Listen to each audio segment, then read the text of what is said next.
Hey, what's up, cats and kittens? And shout out to all my cerebralites. It is she, the cerebral diva, and she is back and officially in the building with a new video. And in today's video, we're going to be talking about the Real Housewives of Atlanta.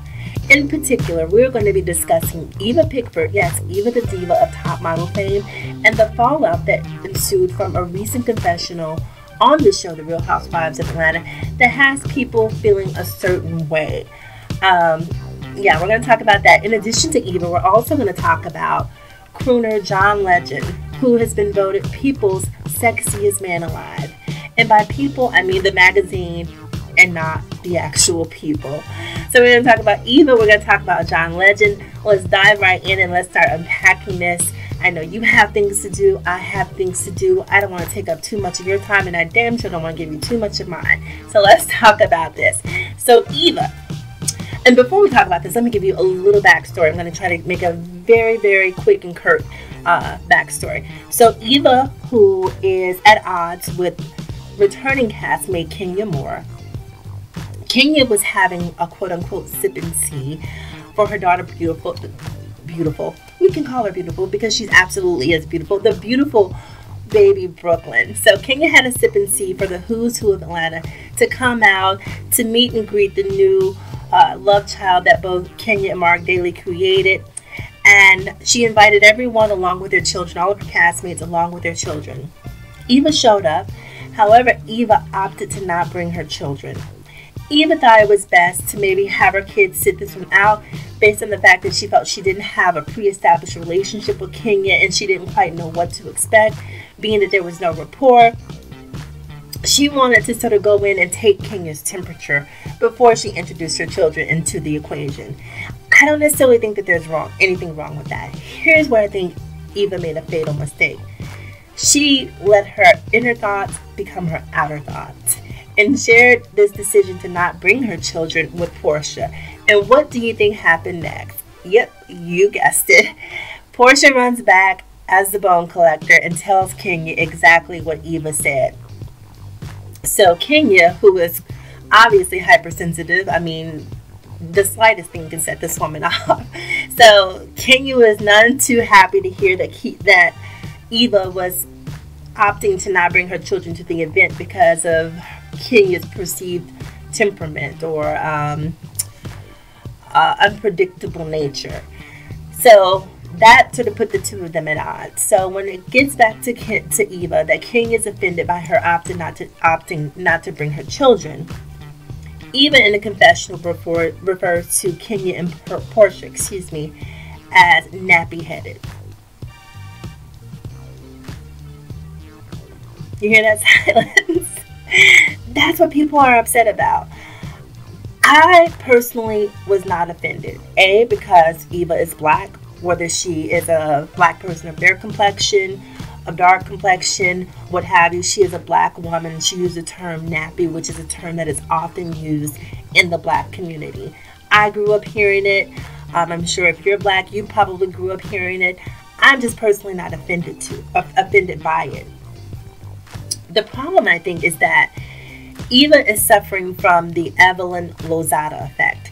Now, let's be honest here. The same people who watch Basketball Wives are the same people who watch The Real Housewives of Atlanta. Can we at least agree on that? And if you watch Basketball Wives, you know that one of the main plot lines this season was the contentious relationship between OG and Evelyn Lozada, and the colorism that was sort of was the crux of the matter in terms of their issues. There was some stuff about the Simeon on Twitter and what have you, and comparing OG to an ape, and so I don't want to get too deep into that, but I think because of that, people are very sensitive to the whole colorism thing. Now, this is where we might disagree. And when I say we, I mean myself and my viewers. I'm not offended by the word nappy, but I am offended by another N-word, and I don't even have to go into detail about what that N-word is. It blows my mind, this selective outrage, how comfortable people are with throwing that particular N-word around indiscriminately, listening to it on the radio, saying it at the most inopportune times. People have no issue with that, but suddenly the word nappy is used and people act as if the world is coming to an end. I don't understand it. I can't be mad about that. I can't give a pass to people using the N word and be upset about the word nappy. For me, it doesn't make sense. Nappy has never oppressed me. I don't subscribe to the school of thought that there's good and bad hair. I subscribe to the school of thought that there's healthy hair. And whether it's coarse, whether it's straight and fine, doesn't matter to me. Healthy hair is healthy hair. I don't subscribe to white is beautiful. I subscribe to beautiful is beautiful. So a lot of these things when it comes to colorism or hair texture, it doesn't really faze me because I'm comfortable in my own skin. I don't necessarily buy into the beauty standards that are fed to me. I know beauty, I know what I perceive to be beautiful, and no one can necessarily influence that. So this whole thing about nappy hair, I really think that it's, in the words of Shakespeare, is much ado about nothing. So I'm curious to know what you guys think. I think they're really giving Eva. I think the problem with Eva is that she's light skinned and that she has quote unquote good hair. And because she has that quote unquote good hair privilege and light skin privilege, people are outraged and basically taking a how dare she stance in terms of her using the word nappy. Had it have been Nene, had it have been Portia, had it have been Candy, or any of the girls who are more melanin rich, shall we say, I don't think that people would have been as offended, if offended at all. They probably would have paid absolutely no attention to it. The problem wasn't the message. The problem was the messenger. I'm sorry. I'm not mad at Eva. I'm not mad at the word nappy. You know, all is fair in love and reading. If we are at war, and it's a war of words, I feel, and the bottom line is Portia and Kenya both have beautiful hair. We've seen Kenya has hair care products because her hair is so stunning. Portia, we saw last year at the buy wig party, that Nene threw, that Portia has a beautiful, robust head of hair. So I don't even know why this is a big deal. And to be completely frank, they both have more hair than Eva. Eva's edges are a bit challenged, shall we say. So, you know, this doesn't come down to necessarily good hair or coarse hair. This comes down to healthy hair. So, I mean, if you want to read Eva back for her hair, by all means, go ahead and read her. But don't vilify this woman for using the word nappy when, again, the other N word that we use so freely has a greater impact, in my opinion.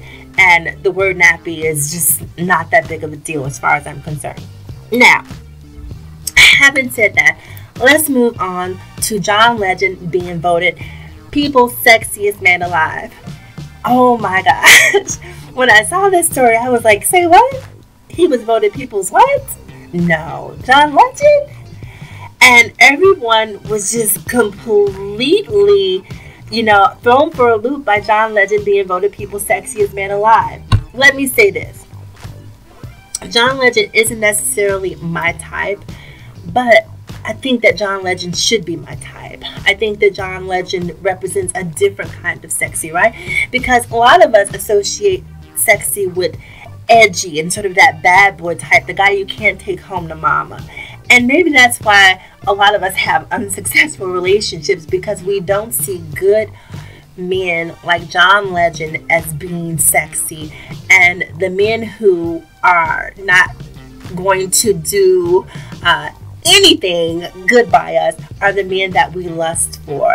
So, you know, initially I was sort of like, I don't see it, but, you know, I say this, score one for the good guys. I think John Legend is sexy. He's a father. He's, you know, we don't hear stories about him philandering and, you know, being out with other women. You know, he seems like a really good, wholesome guy. And for that, I say congratulations to John Legend being voted Sexiest Man Alive. I think that we need to recalibrate our definition of sexy.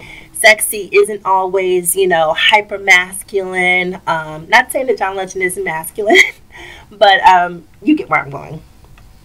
But we need to redefine our definition of what sexy is. And so I'm okay with John Legend being sexy. I probably would have been even happier if it were Donald Glover. Now, some people might look at me and say, Donald Glover, ew. I think Donald Glover is super sexy. That would have been my personal choice for sexiest man alive, but again, it was the people's choice. I guess I'm not a person, so my vote didn't really count for much. Anyway, you guys, it is me, the Cerebral Diva. It is Friday. The weekend is here. Have a safe weekend. As always, in closing, people, remember to live better, love harder, and think smarter. Also, remember to like, comment, subscribe, and share if you care. Yeah, have a great weekend, and I'll talk to you guys again soon. Bye.